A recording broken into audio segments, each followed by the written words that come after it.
Hello? Hi, I'd like to ask for Maurice White, please. Pardon me? I'd like to have Maurice White page, please. Oh, this is Maurice White speaking. Hi, my name is Steve Harris. I'm calling from Tokyo for... All right, man. How are you? Good, good. How about yourself? Oh, real good. Good. I was surprised. You said calling from Tokyo. I was expecting, to hear a Japanese voice. Actually, I'm an interpreter, and oh, is that right? I've been provided with a list of questions here to I see. to ask you. So I understand. Yeah. Okay. Yes, the guy who put together the questions has been a big fan of yours over the years. He's actually the editor-in-chief of the magazine here. Oh, great. So if there are any inconsistencies at all, it's because of me, not because of him. Okay, we got it. Okay, I have a couple of copies of the new album here. I guess you've been altering it. And oh yeah, I've been working on it actually. In fact, I'm still working on it as we speak. Oh, is that right? Yeah, I'm still working with the EQs and getting everything right. I just first of all had to get the sequence together. So now that the sequence seems to be acceptable to everybody, now I'm just working on the like the EQs. You say sequence has to be acceptable to everybody. Who exactly is presiding over this, and who has to be? Well, I'm actually presiding over the whole thing, but actually what I'm saying is that as far as I'd be a little concerned in the sense of how it feels to the public.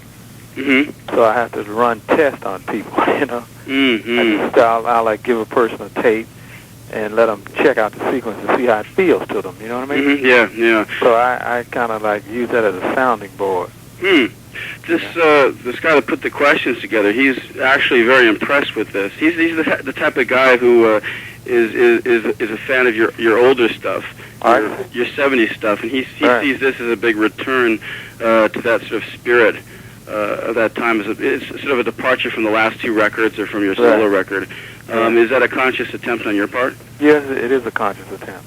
Well, to be honest with you, this is the real sound of Earth, Wind, and Fire. And I've got back to that because before, the last couple of albums, I was more or less experimenting. And of course, the technology hadn't reached the level that it has reached now.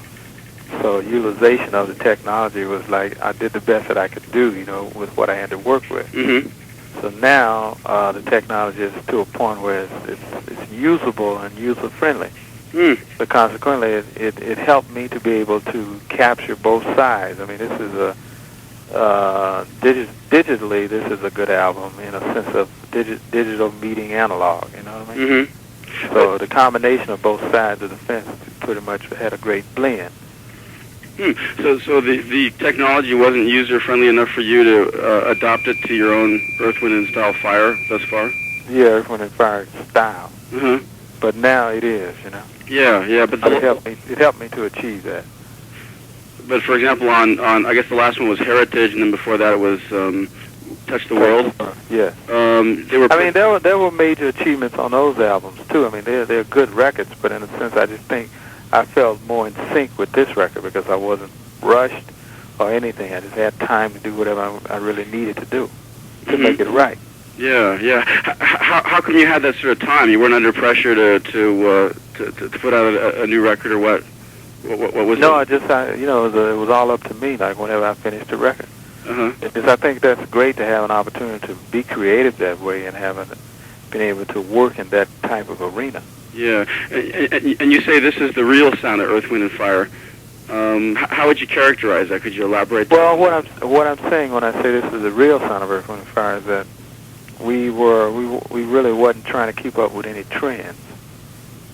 And Earth, Wind, and Fire has always set trends and always had the opportunity to do things the way they saw best, in a sense of accomplishing whatever needed to be accomplished in a song, musical, or however, And this time was allotted for us to do that. About what time did you think that you would try to make a return to your roots? To be honest with you, it wasn't a conscious effort in a sense of wanting to try to return to my roots. I think we locked into doing what we do best. And how much contribution did the others have to that decision, like, say, Philip Bailey or Verdine? How much did they contribute to your decision to do it this way? Well, actually, in the studios, you know, for so long, I started these guys out in the studio. So in the studio, when it comes down to studio work, I'm normally the guy who makes the final decision. But in a sense, I like to use them the best of their abilities. You know, in other words, I like to find their best runs, their best licks, and I feature that. You know what I'm saying? Mm-hmm. But as far as having say-so and final, final rights in the sense of how we're going to go, what direction we're going to go, it's all in my hands. I remember when we talked to you, I think it was about, must have been 4 years ago, you had come to Tokyo for some sort of a promotional thing, and you were talking about making a conscious effort at using younger musicians or younger composers. Have you tried the same thing at all with this record, or have you made a conscious effort at limiting it to your contributions or the people you've worked with thus far? Well, I didn't really make a conscious effort of working with any any age group. The thing that I was most concerned about this time was just having great songs, and it didn't matter, especially what age you were or anything of that nature. Mm-hmm. It just I was really just more or less going on the ability of people. Who did you choose, and what were your reasons for choosing them? Well, I wrote with John Lynn, who's a very prolific writer. I wrote some songs with him and another guy from England by the name of Nicky Hill. Mm-hmm. I wrote, I think 3 songs with those guys, and then there were other collaborations. I think me and Philip, I think we might have wrote a song together. Mm-hmm. And there was many other people, you know. Brock Walsh, who was a great lyricist, he contributed a lot on the song Blood Brothers. Mm-hmm. And you know, I just worked with the talent that I had. I worked with about 25 songs, and out of those 25, I decided to use 15. How do you find these people? Do they come to you, or they kind of gravitate to you for some reason? The word gets out. Uh-huh. Oh, he's doing an album, you know. Uh-huh. And so they sort of gravitate to you. And then I kind of make a selection on who I would love to write with, you know, in a sense. Whatever vibration is better, you know. Mm-hmm. And I guess you can hear it in the early writing of the music, you know. When you first get together with a person, you can tell whether or not you all, you know, can vibe together, you know. Do you listen to new releases a lot? Do you keep your eye out for new talent? No, I didn't. Is that right? So not very seldom. I listen to the jazz station all the time.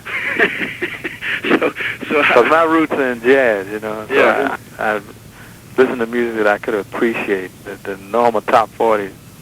I mean, I stay aware of it sometimes in the sense of hearing some rap music or something that's current, you know. Mm-hmm. But primarily, my motivation is to listen to jazz stations.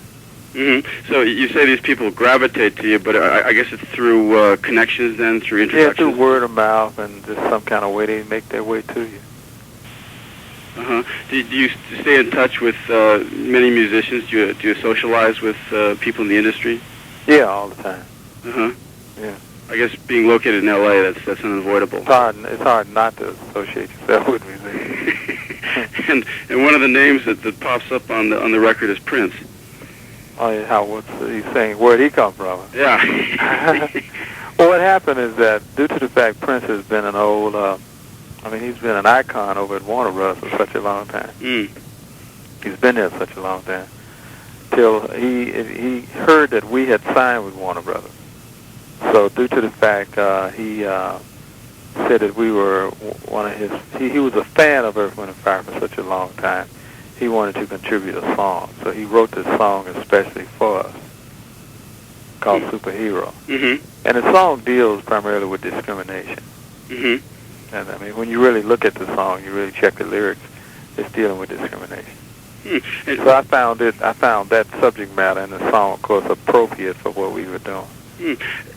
What have you thought of Prince's stuff thus far? I mean, he has a rather expansive catalog, but in your own personal opinion, well, I think he came back pretty well with the New Power Generation band. With that particular band, he seemed to have a new life, you know. Uh-huh. And I like the sound of where he was coming from with that particular situation. Uh-huh. Do you think he's sort of a